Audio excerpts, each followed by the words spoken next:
Hi, and welcome back to the SKYLIT Books podcast. I'm Tyler Austin, a bookseller at SKYLIT Books, and today I'll be joined by Kristen Lopez, who joined The Wrap as film editor in 2022.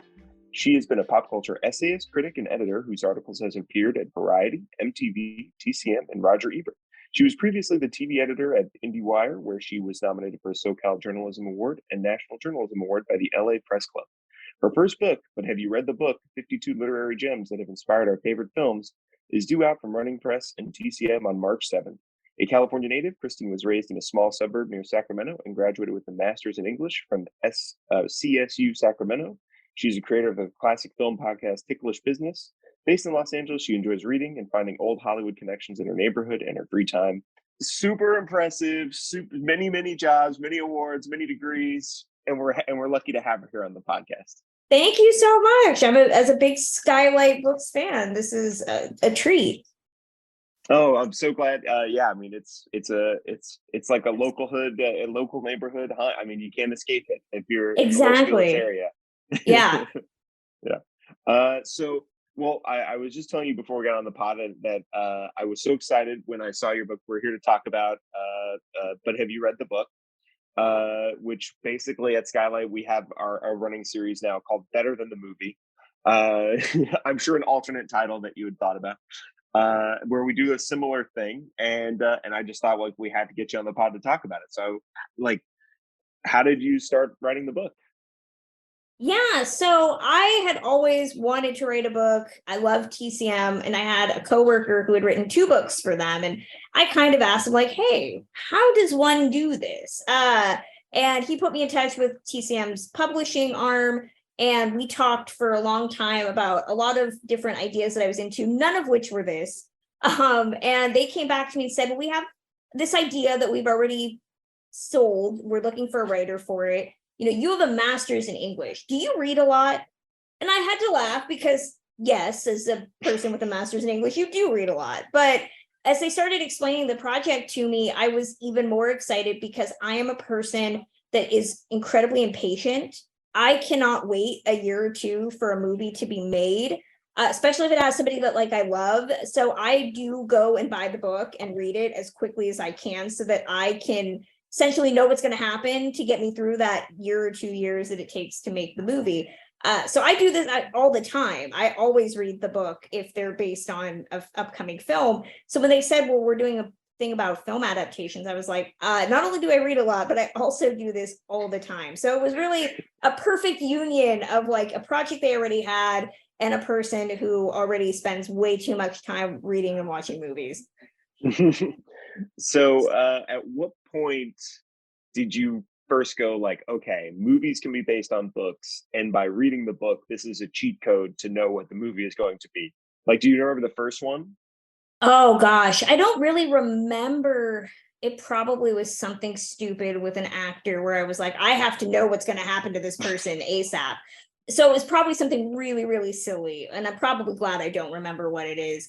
But even in the reverse order, you know, I watch a lot of movies, and if they're based on a book, you know, I'll be like, well, the movie wasn't that great, so I want to know like what happens.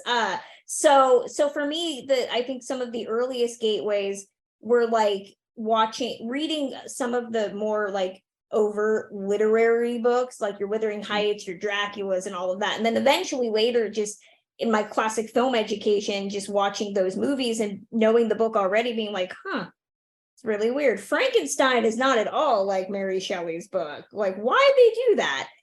So especially when I started getting into the classic film world, you know, it benefited me that I had already read a lot of the books that old Hollywood based their movies on. Definitely. And I was like so excited to see that that's where you started, was with 1931's Frankenstein. And even reading that myself, it's been so long, I almost don't even connect them in my mind anymore. And like seeing it down on the page, I was like, oh wow, that was really different. But that's obviously like a great place to start. But like even in your intro, you say like they've been adapting books since the beginning of film, basically. Yeah, books are the first IP in a lot of ways. Back in the old Hollywood times, each studio had a department where they had a person whose sole job was to read all of the most popular books and present like an outline of whether the film could be adapted from a specific work. And they would buy books ahead of time, galleys, and that still happens today, but not nearly to the extent that you would see it. It was a very formalized process in the old Hollywood times. And it also benefited the studio era because production took less time. So you could get a book that was maybe written in 1941, and with how long it or how quick it took to make a movie, you could turn a movie out in 1942, 1 year after, sometimes even 9 months after, and the popularity of the book would still be intact. Nowadays, you don't really get that because movies take so long to make. So sometimes you're getting a film that maybe is 5 years past the popularity of a book, and you're like, who cares about that now? And because of the lack of television and social media in the studio era, books were really ubiquitous. A lot of people would read the same book. So popularity just felt more widespread than it is now. Somebody was asking me, what was the last book that you think the film had such rabid anticipation? And I think really a lot of the YA stuff of the, mid 2000s, your Harry Potters, your Hunger Games are really the last examples of the old Hollywood studio of a type of adaptation where an entire population of people knew the book. Even if you never read it, you still knew the name Katniss Everdeen or Harry Potter. And you don't get that anymore because there are so many books and there's so much content that you don't get to paper that landscape in the same way. 100%. It's so funny. I was just having a very similar conversation with someone about that. How that world has definitely changed. Where it's like the fracturing of the monoculture has gone to books, to everything. There's just nothing that comes out. I mean, I think the last one I really remember like that, maybe kind of in the tail end of it too, was like Gone Girl, where it was like this book, this movie, this book, this movie. Like that was the last big one I truly remember. But since then, it's slim pickings. Exactly. And even Gone Girl, like somebody's asked me before, what's a movie that you don't like and a book that you like more? And Gone Girl is kind of my example. Like I ate Gone Girl up. I illicitly read it during a college class. So like when the joy of having a Kindle during college was like nobody knew what you were reading. So I was actually reading Gone Girl during class, and at a certain point, halfway through the novel, and if you've read the novel, you know exactly what part I'm thinking of, I literally almost screamed in class and was like, what? When I saw the movie, I did not have that feeling. So I apologize to the Fincher stands out there. I think the book is better than the film, which is not a popular opinion, I know. Well, so okay, that's it, because I had like a rapid fire set of questions here I was going to ask you in that vein. So like what is your favorite adaptation that has changed the most from the book to the film? Oh gosh. I think Wuthering Heights tends to be my go-to. The book only the film, the 1939 film, because there's been a million Wuthering Heights adaptations. The 1939 film only comprises the first 34 chapters of the Bronte novel. There's a whole second generation of people in the Bronte novel that they clearly weren't going to utilize because everybody's name is vaguely similar. So there's two Cathys.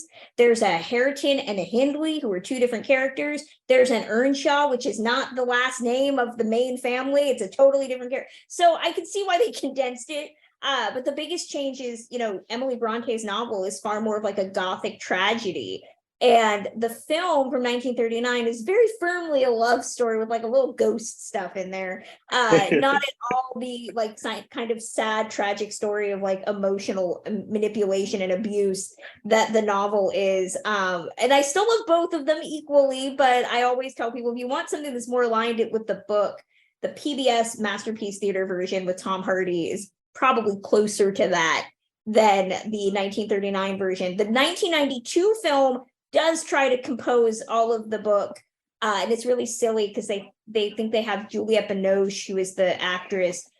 She's playing dual roles. She's playing an older version and her daughter, and they just like give her a blonde wig to play the younger version. It's very silly. I could see that leading to more confusion in the long run. Yeah, very much so. All right, that's a great answer. I do also remember Wuthering Heights from high school and being like, wow, this thing is it just keeps going. Yeah. This next Yeah. generation. Okay, so what is your favorite adaptation that you consider to be truest to the novel? Oh gosh, nothing I think is incredibly true to the novel, but I think for me, if we're talking about, I tend to be like, what book and film do I love just as much? Like they're on equal footing, and it's Jurassic Park. I think Mm, Jurassic Park is one of the greatest examples of how you can have a director like Steven Spielberg take a book written by Michael Crichton, who was incredibly popular. We adapted a bunch of his movies, and it's equally as good, even though the book is very different. There's other characters. Certain characters die in the book that don't die in the movie. Ian Malcolm's bald in the book. John Hammond is the villain. There are all these different things, but it's so cinematic in its own right. There's little pictures and illustrations of like code and stuff. So it's almost like you're watching a film, even though they're both very different. Another example that I always cite is No Country for Old Men. The yeah. Coens lifted pretty much all of the book verbatim. Even the line exchanges are all similar. But what changes is the tone. The Coens' tone is far more like buoyant. It's kind of Mm, darkly humorous in some ways. And the Cormac McCarthy novel is very bitter, very angry, very politicized. And that's not necessarily what the Coens give us, even though they're using all of the same beats, all of the same dialogue, but it shows you how you can use a text verbatim and you can still change it enough that it feels like it's a different source material. yeah, absolutely. So, first of all, maybe my now favorite change from book to novel, making sure Jeff Goldblum's beautiful hair is intact, obviously important. And yeah, I mean, I remember like when No Country came out, because that was like a very important movie for me as like a movie budding cinephile teen, and was like, the Coens just sat down at the computer with the novel open and started typing, and but you're right, that book is so much more bitter, and they just, it's interesting to see how powerful like a director's, their tone, they can't help but be their tone. They're just those darkly comic guys, and it Yeah. just doesn't matter. Yeah. I think too, McCarthy is just so fascinating because, some people have asked me, how do you feel about authors writing scripts? And that doesn't always work in their favor. Raymond Chandler, Dashiell Hammett, they all, F. Scott Fitzgerald, they all tried their hand at script writing. And Cormac McCarthy, when he did The Counselor, like I'm one of the few people that loves that movie because it's like reading a Cormac McCarthy novel, which is very much an acquired taste. And it shows you how maybe an author doesn't always translate to an audience. But right now, I mean, we have a great example. I mean, Ishiguro, who wrote Never Let Me Go, he's nominated for an Oscar now for Living. So, as a screenwriter, so you can get good examples and bad examples. I'm with you. The Counselor rules. That's a great movie, and Time's it going is to tell very on much. that one. Yeah. Okay, so I got so what is the adaptation that you were most hotly anticipating but didn't quite live up to the book? Oh gosh, this is a question I get a lot, and I have two, neither of which are in the book because I had to cut. I had a lot of mystery and like crime dramas in the first short list, and they were We'll like, do 10 no. minutes. We'll do 10 minutes on that later, because that's Yeah, where I they're live. like, you have to take all of this out. And I also had to pick books for my book that were popular.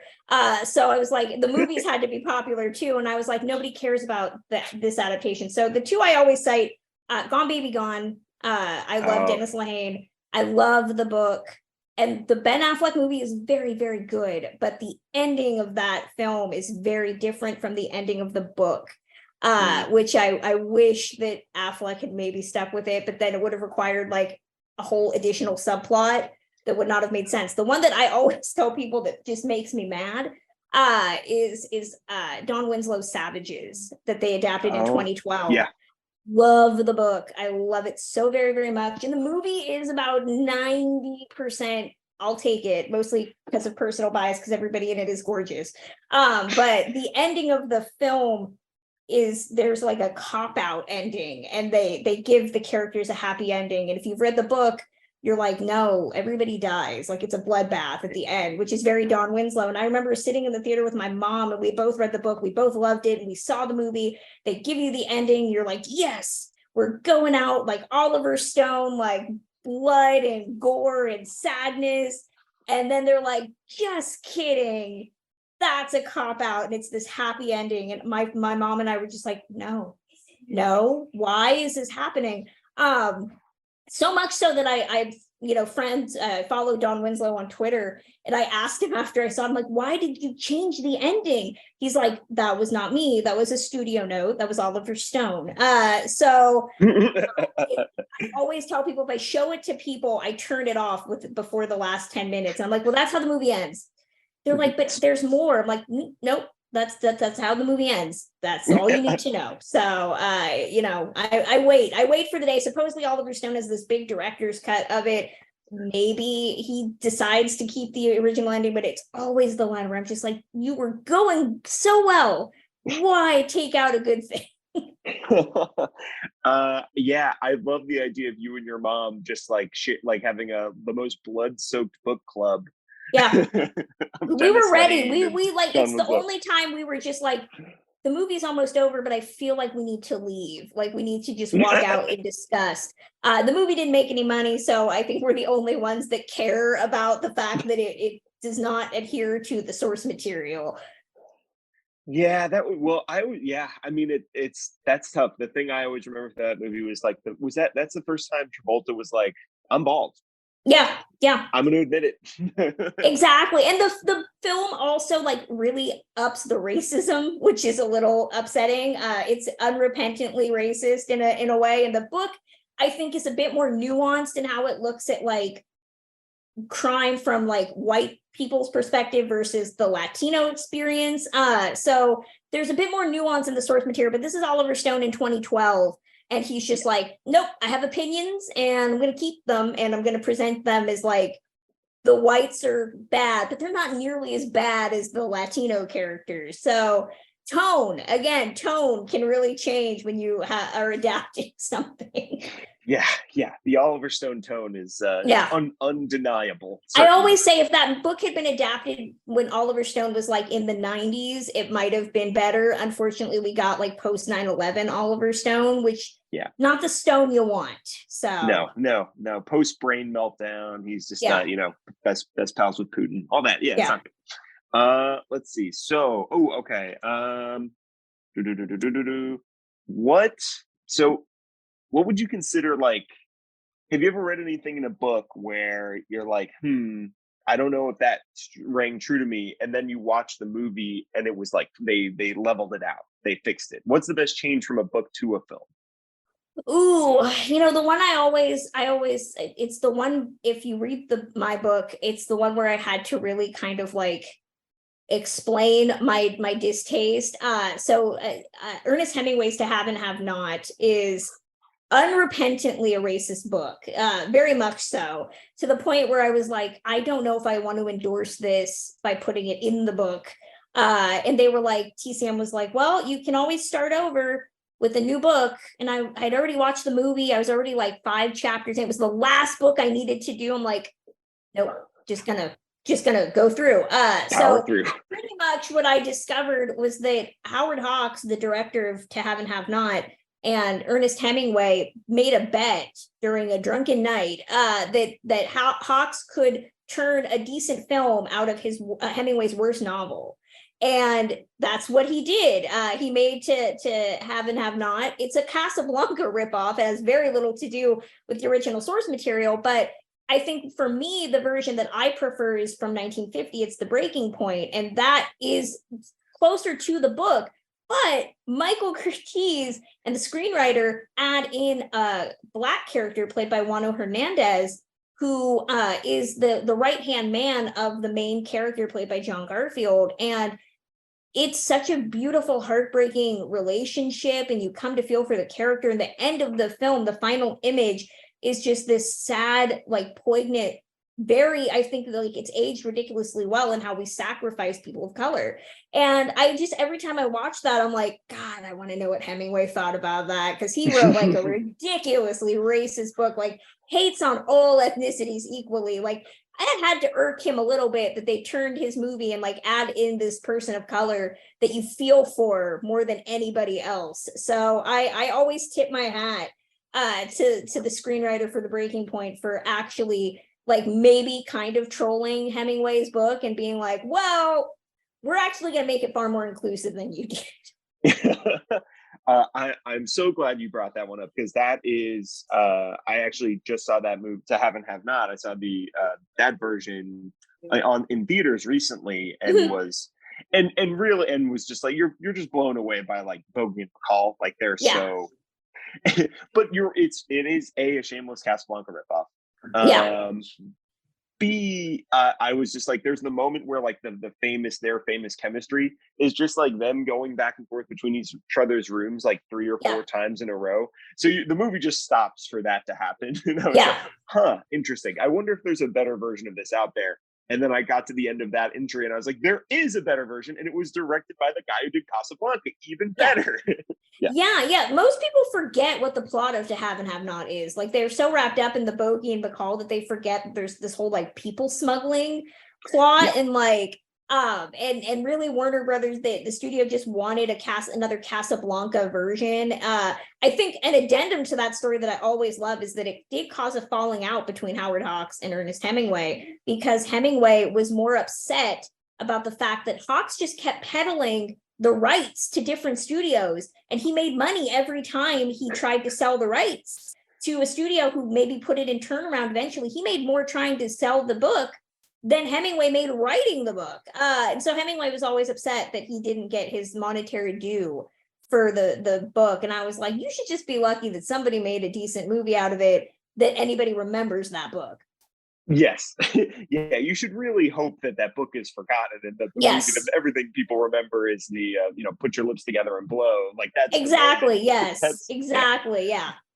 Because truly in my mind, when I was looking up that, and I'd seen the movie before, but I was like, wow, Hemingway, like that the trademark of genius is on this film, like literary giants, and it's like, oh boy, yikes. Yeah. The other one I think also levels the playing field really well between the source material. It's not in my book because I tended to prioritize books that I liked, because the goal is to get people to read. So I didn't want to put books where I was like, nobody's going to spend time reading this. But American Psycho is a great example. I know Bret Easton Ellis hates the movie, but honestly, I mean, the book is fine, but I think the movie really does double down on a lot of the themes that he's trying to espouse in the book, in a way that is just, it's so timely. That movie is aged ridiculously well, even though it's set in the 80s. And I think that if anything, most people know of the book because they know of the film. So I wish you would just like appreciate it a bit more. Yeah, I think I'm always blown away. I mean, like the authors who remember. Well, actually, so just the very first episode of our series of podcasts we did was the Knock at the Cabin and Cabin at the End of the World, which Paul Tremblay, which diverts wildly. Oh yeah. Wildly, which we literally were like, how do we even begin to unpack this? And so it was such an interesting starting point in terms of adaptation, because you could really see, which I think kind of speaks to, and you put it out, and even in a lot of what we've just been talking about, is how books can always go to darker places. They're more involved. They're so much more emotionally involved. And it's just that adaptation from book to film, like the soft edges, you have to put the soft edge, you have to round out the jagged corners of it, which I think is so interesting. Mm-hmm. Yeah, I mean, I definitely think that, you understand in most instances, if you read the book, why certain changes have to be made. Film is a totally different medium than reading a book. You have to sustain an audience in a different way. Audiences will only take so much weirdness. But at the same time, I think if you're eliminating some of the fundamental themes of a book, it can lead to a bad movie. Knock at the Cabin, I think, is a perfectly fine film. But when you read the book and you get like the tone that Paul Tremblay is trying to convey, and the theme of like what his ultimate message is, I mean, I definitely was just like, that's a Shyamalan twist right there. I don't know why he would have shied away from that. Like it just it's very frustrating. And I think that, yeah, in a lot of instances, a good screenwriter, it's a quote that I include in the book, but W.S. Van Dyke, who worked on the Thin Man movies, he gave the script to the novel to the screenwriters and said, use the book as a foundation, not a guide. And I think that that's a great adage for screenwriters, is that, you may have the source material and you can deviate from it, but don't forget what makes people want to read this book in the first place. Definitely. And well, so you bring up the Thin Man, and there's something like, also, it's obviously the chemistry is there on the page, and but they are very different. And then you get William Powell and Myrna Loy, and that's just something that transcends everything, right? It's like, just like, unfortunately, the book can't capture the way that they look at each other, their sort of chemistry, their cackling dialogue. It's like, it's wide, but both can exist on their own and work really well, even if they go in completely different directions. Exactly. Yeah. I mean, I think a great example is even something like Psycho. The Robert Bloch novel is very dark and grim, and Norman Bates is far harder to love in the book, than he is presented by Anthony Perkins in the film. And I think those two things can coexist in such a great way where, if you love the movie enough, you go back and you read the book and you're like, this causes me to look at this in a totally different light. Like, I still love it, but like, why is Norman Bates like a tall, skinny, good looking dude when in the book, he's not? Which is also a thing that, adaptations of Carrie also, I always get like irked, like, I know right away if an adaptation of Carrie will work for me because of, how like hot the actress is. Like, no disrespect to like Sissy Spacek, Chloe Grace Moretz, but like, that's not the Carrie of the original novel, at all. And so I do love sometimes the Hollywoodization of adaptations. Definitely. That's always on there. Well, so I was thinking of two other ones like that, where I feel like the movies elevate the book in a way, because I think like Jaws and The Godfather, when you read those as like a kid who's watched Jaws and The Godfather, you're like, these are pulpy, like sexy books, which I did not really get from the movies at all. These are classy, like, and so I had like, I'm trying to think of like, how have you, did you have that same reaction, I guess, to those two, where you're like, wow, these movies really set a different tone, different standard of quality, I guess? Yeah, I mean, I think that tone is such a difficult needle to thread, it really, really is, because what works on the page doesn't always work in your film. And so, I definitely think some screenwriters just are more adept at it than others. And I totally forgot what movies we were talking about.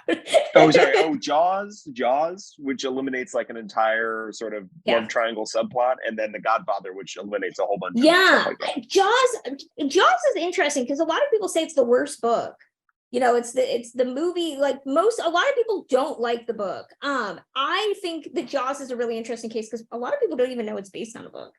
They forget the Peter Benchley novel. And I remember reading it for the first time when I was working on this. And I was just like, right away, you're struck by like Benchley's big, long examples of like the Amity history, and capitalism, and how the shark is like causing people not to be able to feed their children, and that's before you even get talk about like Hooper being like looking like Brad Pitt, and like this really like frank, explicit discussion that him and Mrs. Brody have before they sleep together. I was just like reading this like, what is happening here? But I think that, Benchley's whole thing was that he wanted the shark to be a metaphor for like any type of blight that ruins a town, and, maybe the mob is involved in there in some way.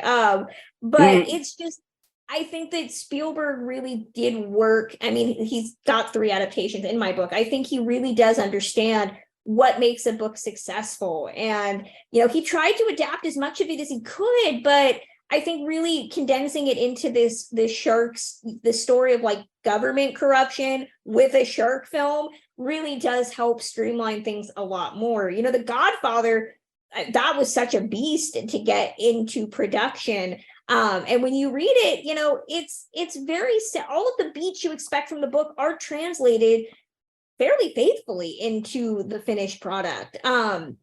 You know, which I really appreciate. And that's another great example of, like, you can read that book and feel like you're watching the movie. It's so cinematic. It moves so quickly. It's so well written. You know, you can see why Puzo was tasked with working on the script. It's a really great example of, like, how you can actually work with an author of their own text and create something good. Nick Pileggi is another great example, who did Goodfellas based off of his own book. And I think that, but you do need somebody like a film person guiding that hand. Like Puzo had Coppola helping him. Pileggi had Scorsese helping him. Like, I don't think you can always just let a writer be like, well, you know how to write. You can do a script, right? You know, like, I think you do need a film person there that can help shape and make it less, you know, the moments where it needs to be more filmy, you can work with that. The moments where it needs to be more book-like, you can work with that.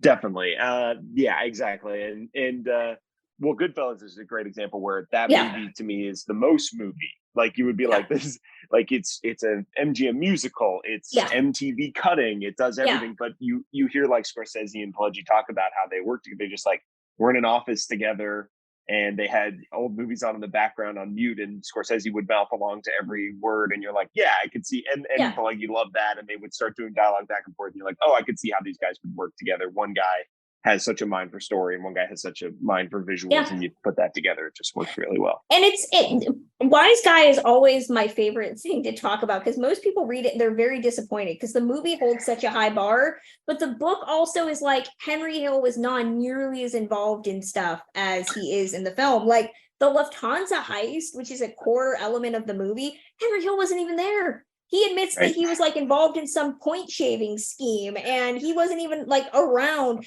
And the book is really looking at an ensemble group of people, which I always find funny when, you know, because Henry Hill made his bread and butter for years off of his like supposed involvement as this main player, when really he was just like one dude in a group of dudes.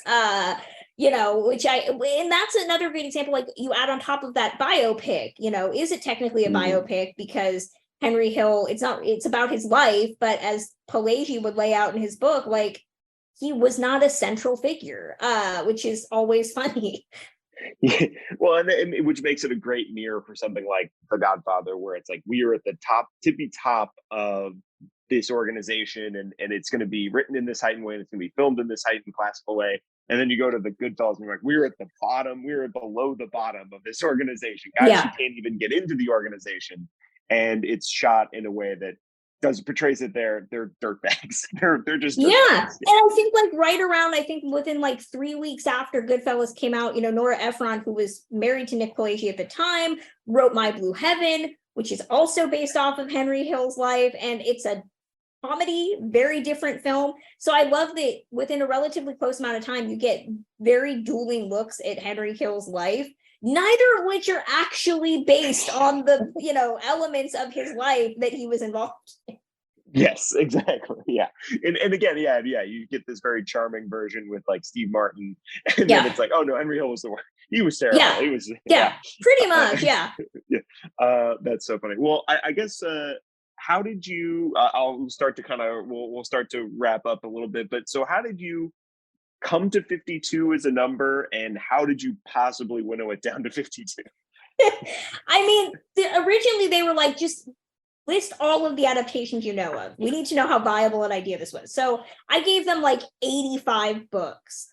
They were like, well, we know we want it to be between like 40 and 75. And so I knew I had my work cut out for me, because I would have to read, you know, as much as I could. So I kind of winnowed it down to stuff that I either knew like the back of my hand through like college or just rereading, or things that I wanted to read that I had been putting on my list for years. I also made a conscious choice not to have too many big texts. So I think The Shining and Valley of the Dolls are the longest books I actually had. So we went back and forth, you know, looking at like diversity of authors, diversity of eras, diversity of genre. We had to make sure that the books were accessible to people. Some books that I wanted to include were out of print, or not easily available to an audience. We eliminated a couple of novellas. They needed to be actual book length. So as much as I wanted to do We Could Remember It For You Wholesale, the Philip K. Dick novel that became Total Recall, it is not a full-length text, so I couldn't include it. And eventually, 52 people have asked me, they're like, oh, you picked one for every week of the year. I wish I was that smart. I was mostly just like, well, this sounds like a good number. I think I can do this. So that's how we got it. Okay, I kind of made that assumption as well. It's like, okay, I can read the book from Monday to Saturday.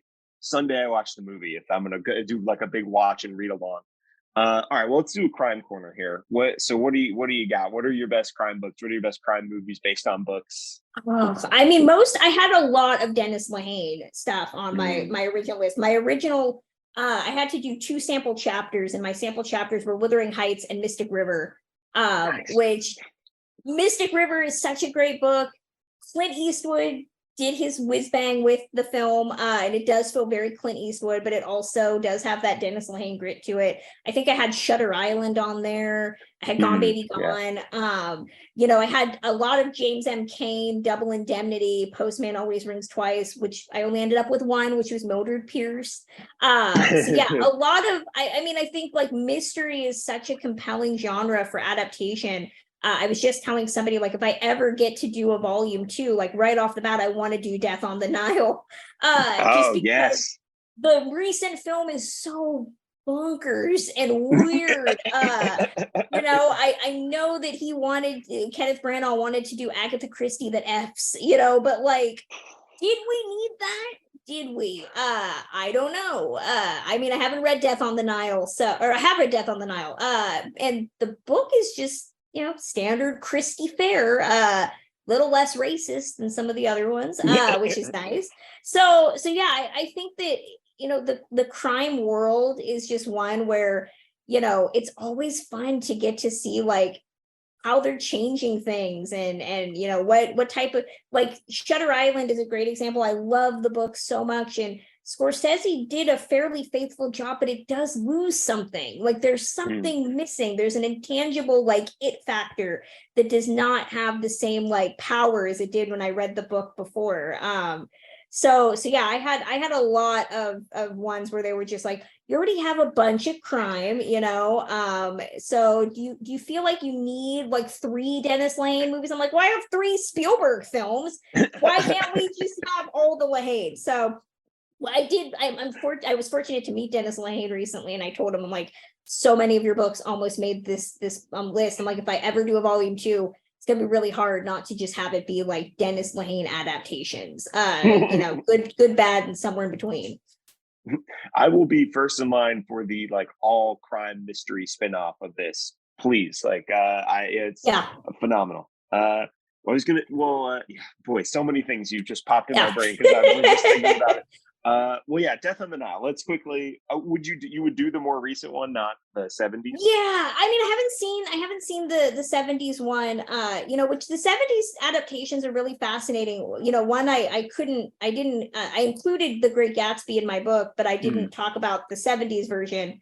Talked about the 2013 version. I actually prefer the 70s version of all things, but I feel like 70s literary adaptations, tried very hard to like be gritty 70s films, but they're all very like classy, formal affairs. And the most recent Death on the Nile, like outside of the personal issues with its cast, notwithstanding, it was really the first time that I'd ever seen a movie try to sell like, this isn't your grandma's Agatha Christie. This is like Agatha Christie if she was in Euphoria, like, maybe not that insane, but like it really wanted to make this like this horny, thirsty, sweaty Agatha Christie adaptation, which none of those are adjectives you would use to explain Agatha Christie books. So the fact that like Kenneth Branagh is making this movie about, how he got his mustache, which I don't know why we needed that background. A horny dance sequence involving a girl like face down on the floor. Wonder Woman trying to seduce a dude like on a Egyptian, monument. Like, these are all things that I was just like, this is not in the book. And yet I am incredibly compelled by how bizarre this whole thing is. It's like, I would love to know what Branagh did when he sat down and read this book and was just like, I think I could make this like way thirstier. Like, I think that's what it's missing. I think this is what it needs. Yes, Yes. Truly from second one of that movie. Well, first, because you get the mustache origin story, which is insane. Yeah. And I was like, am I in the wrong movie? Did they start 1917? Where am I? I'm like, right Yeah, now. I was like, is this like a Joker? Like, why are we giving him like a Joker-esque backstory of like, you want to know how I got this mustache? No, I actually wasn't curious, but I guess you're going to tell me. They also turned Perot into monk for like 3 seconds, where he like has to have the perfect number of desserts, but then they completely forget it. It's all over the place. It's wild. Yeah. Yes. And the one thing I will say about the 70s is that like they are like, and you know, maybe this is bad, but they're literally just shooting on like the pyramids. You were there. It is a travel log where Death on the Nile looks like it was all shot on like a parking lot in Atlanta. And then they just green screened over it.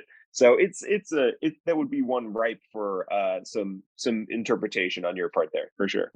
Yeah. I'm all for it. Yeah. So well, this has been just an absolute blast. Thank you so much for joining me. And thank you. We will have to get you on our version of Better Than the Movie. We'll pick something maybe sometime in the next couple of months. We'll get you on. I'm always around. So many adaptations, so little time. Exactly. This is it. Also, and then I will just throw out also, because I like own the crime and mystery section of Skylight Books. I love The Hunter by Richard Stark, which became Point Blank. Rules, Rips, absolutely great. And Friends of Eddie Coyle. Yeah. Both the book and the movie, phenomenal. Old Robert Mitchum, so good. Oh my God. So just got to get those in there. Get plugs into there. Come to Skylight Books and buy those books, please. You'll see my name tag underneath them saying why they're so great. Awesome. Well, thanks so much again, Kristen. And come visit us at 1818 Skylight on Vermont at Skylight Books, and we'll see you back on the next one. Thanks again.